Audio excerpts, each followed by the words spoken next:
Իշխանական աղբյուրների փոխանցմամբ ԵԿՄ նախագահ ՔՊ վարչության անդամ Սասուն Միքայելյանը դեղին քարտ է ստացել ՔՊ վերնախավից մայիսի 9-ին Եռաբլուրում արած հայտարարության համար։ Վարչության վերջին նիստերից մեկի ժամանակ նրանից բացատրություն են պահանջել, թե ում էր ակնարկում, ասելով, որ Արցախն ինքը չի հանձնել եւ լրագրողին ուղղորդում էր հարցեր տալ հանձնողներին։ Մասնավորապես ասել էր Արցախն ով կորցրել է, իրեն էլ հարցրու։ Ես եղել եմ դաշտային հրամանատար 90-ական թվականներից, մինչեւ այսօր էլ ես իմ գործն եմ անում։ Արցախն ով է կորցրել, գնա իրեն ասա։ Հակադարձմանը դուք ավելի մոտ եք, ասել էր, մոտ եմ, չեմ ուզում խոսեմ այդ տականքներից, զզվում եմ իրանցից։ Չտեսակ ով կորցրեց, չտեսանք ինչ արին։ Դիտարկմանը, թե Փաշինյանի ժամանակ են կորցրել, ԵԿՄ նախագահը հորդորել է այլ դաշտ չտանել, հերիք է։ ՔՊ-ում Սասուն Միքայելյանից պարզաբանում են պահանջել ում նկատի ուներ, ինչպես եւ սպասվում էր, Միքայելյանը խոսակցությունը նախկինների դաշտ է տարել, սակայն ասում են խիստ նեղվել է։ Իդեպ վարչության վերջին նիստին նա ներկա չի եղել։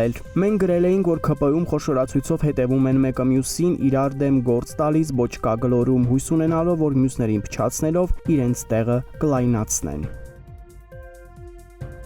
Առաջին հանրապետության օրվա առիթով Նիկոլ Փաշինյանի ուղերձը բուռն քննարկումներ է առաջացրել նաև ՔՊԱ-ական շերտերում։ Այն ոչ միայն քննադատել են, այլև վտանգավոր զարգացումներ կանխատեսել, մասնավորապես հայրենիքի մասին հատվածից։ Մեր ժողովուրդը հայրենիք փնտրելու կարիք չունի, այլևս հայրենիքի մասին երազելու անհրաժեշտություն չկա, որովհետև մեր երազանքներն իրագործված են, հայրենիքը գտնված իդեմս ՀՀ-ի, իդեմս պետության։ 2020 թվականից ի վեր անցնելով դաժան փորձությունների միջով մեր նահատակների կյանքի գնով մենք մեր ինքնիշխանությունը զարգացնելու, պետականությունը գիտակցելու ու հարատև դարձնելու պատմական հնարավորություն ենք ստացել։ Այսօր մենք ավելի պետություն ենք, քան երբևէ, ավելի ինքնիշխան ենք, քան երբևէ, ավելի անկախ ենք, քան երբևէ։ ՔՊԱ-ականները մասնավոր զրույցներում չեն բացառում, որ վաղը Էրդողանն ու Ալիևը կարող են ասել, որ հայրենիքը սխալ տարածքում ես գտել։ Դա ոչ թե ներկայիս 29743 քառակուսի կիլոմետրն է, այլ 10 կամ 15000-ը։ Հետևաբար պետք է կրկին վերագտնել իրական հայրենիքը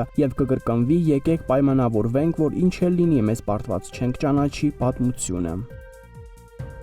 Իշխանական զույգը Նիկոլ Փաշինյանն ու Աննա Հակոբյանը կրկին Սյունիք են գնում հունիսի 7-ից 8-ին։ Նրանք կլինեն Սիսիանում եւ Գորիսում։ Այցի հիմնական նպատակը տիկնոջ կրթվելը նորաձև է արշավն է։ Սակայն մեզ ասացին, որ Նիկոլ Փաշինյանը ցանկություն ունի հատկապես Գորիսում շրջայց կատարելու, ծանոթանալու սուբվենցիոն ծրագրերին, իրականում ցույց տալու, որ ընդդիմադիր Արուշ Արուշանյանի ղեկավարած համայնքում անգամ ինքն ընդունելի ու սիրված ղեկավար է։ Սակայն նման այցերը նախապես մանրակրկիտ նախապատրաստվում են։ Այս պայդրությամբ դեռ Սյունիք այցի հետ կապված չկա հստակ որոշում, եթե կարողանան համապատասխան միջավայր ապահովել, ապա այցը կկայանա։